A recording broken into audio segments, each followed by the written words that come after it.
یقیناً مجالس ذکر کی برکات ہماری روحوں تک اترتی ہیں اور من کے میل دھوتی ہیں۔ حضور نے ارشاد فرمایا لکل شیء ثقالہ وثقالۃ القلوب ذکر اللہ، ہر شے کا زنگ کسی نہ کسی شے سے اترتا ہے، دل بھی زنگ آلود ہو جاتے ہیں، تو جب دل زنگ آلود ہو جائیں تو یہ اللہ تعالیٰ کے ذکر سے اترتے ہیں۔ ایک روایت میں آتا ہے دلوں کے زنگ تلاوت کلام مجید سے اترتے ہیں، اور وہ بھی اللہ تعالیٰ کا ذکر ہے، اور اس کا ذکر مختلف طریقوں سے کیا جائے اور اس کا نام مختلف انداز سے لیا جائے، یہ ساری وہ چیزیں ہیں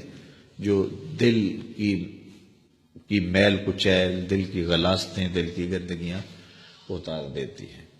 اور دل مصفا اور شفاف ہو جاتا ہے۔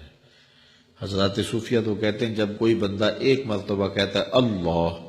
تو اللہ تعالیٰ اس کی طرف 70 مرتبہ نظر رحمت سے دیکھتا ہے،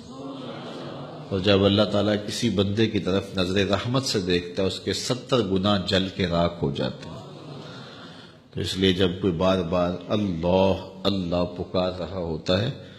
تو اللہ تعالیٰ کی رحمتوں کے سائے میں آ جاتا ہے، اور جب ذکر کر رہے ہوں تو اس وقت مکمل یکسوئی کے ساتھ اس کی طرف متوجہ ہونا چاہیے، جس کو پکار رہے ہیں اس کی طرف یکسوئی کے ساتھ توجہ ہو، اور وہی ذکر حقیقی ذکر ہے۔ حضرت شیخ فرید الدین عطار علیہ رحمہ فرماتے ہیں ہر عضو بدن کا الگ ذکر ہے، زبان کا الگ ذکر ہے، آنکھوں کا الگ ذکر ہے، کانوں کا الگ ذکر ہے، ہاتھوں کا، پاؤں کا، دیگر اعضائے بدنیاں کا الگ الگ ذکر ہے۔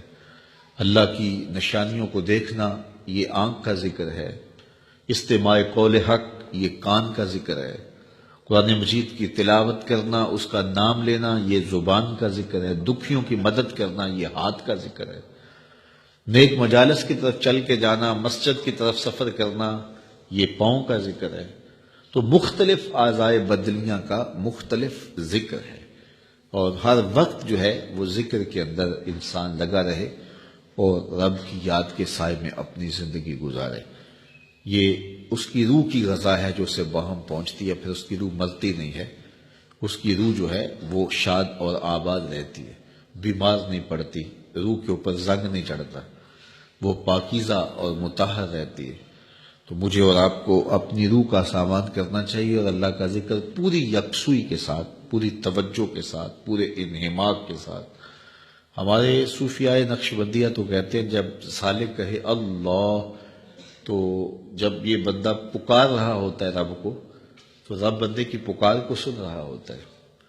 یہاں ایک سوال بھی کیا جاتا ہے، کچھ لوگ ذکر مجرد پر یہ بات کرتے ہیں کہ جب آپ کہتے ہیں اللہ تو اس کے بعد کچھ نہیں کہتے، پھر کہتے ہیں اللہ، پھر کہتے ہیں اللہ،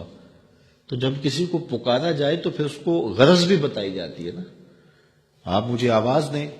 میرا نام لے کے تو میں متوجہ ہو جاؤں گا آپ کی طرف، تو پھر آپ مجھے کچھ کہیں گے نا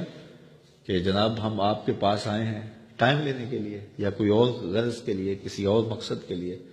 تو وہ آپ غرض بتائیں گے مجھے۔ تو اگر آپ مجھے آواز دیں، مجھے رضا ثاقب کہہ کے پکاریں اور میں آپ کی طرف توجہ پذیر ہو جاؤں، آپ پھر دوبارہ کہیں رضا ثاقب، تو میں پھر کہوں گا جی، آپ پھر کہیں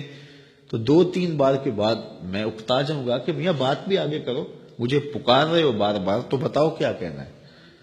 تو کچھ لوگ اس پہ قیاس کر کے وہ کہتے ہیں جب پکارا جاتا ہے اللہ تو اس کے بعد تم اپنی غرض ہی بیان نہیں کرتے، پھر کہتے ہو اللہ، پھر کہتے ہو اللہ، تو کچھ کہو بھی نا۔ تو ہم اس کا جواب یہ دیتے ہیں کہ میں اس لیے پوچھتا ہوں کہ میاں کس لیے مجھے آواز دی ہے مجھے پتہ نہیں، اس لیے میں پوچھتا ہوں۔ لیکن جب بیٹا بچہ ماں کو کہتا ہے امی، تو ماں کو پتہ ہوتا ہے اسے دودھ چاہیے، سردی لگ رہی ہے اسے لحاف چاہیے، اس نے واش روم میں جانا ہے، اس کی کیا ضرورت ہے۔ ماں کو پتر کی ضروریات کا پتہ ہوتا ہے، بیٹے نے صرف اتنا کہنا ہوتا ہے امی، آگے امی کو پتہ ہے اس کو کیا دینا ہے۔ تو بندے کا رب کو پتہ ہے اس کو چاہیے کیا، بندہ کہتا ہے اللہ، رب کو پتہ ہے میرے بندے کو کیا چاہیے، تو آگے کہنے کی ضرورت نہیں ہوتی، رب ساری جھولیاں بھر دیتا ہے اور نظر رحمت سے نواز دیتا ہے۔ تو ہم ذکر میں اس کی توجہ مانگ رہے ہوتے ہیں، تو ہم اللہ کہیں تو قلب لا کھیلتے ہوئے دل سے کہیں تو برکات نصیب نہیں ہو پائیں گی۔ اس لیے ہم جب اللہ کہیں تو ہمارا رواں رواں اس کو پکار رہا ہو، ہمارے خیال ہماری سوچیں اس کی جانب ہوں، اور جب اللہ کہے تو ساتھ ہی جھولی بھی پھیلی ہوئی ہو کہ اب مالک کی رحمت ہمارے اوپر اترے گی، تو پھر دیکھنا کہ ذکر کی لذتیں اور کیفیات کتنی نصیب ہوتی ہیں۔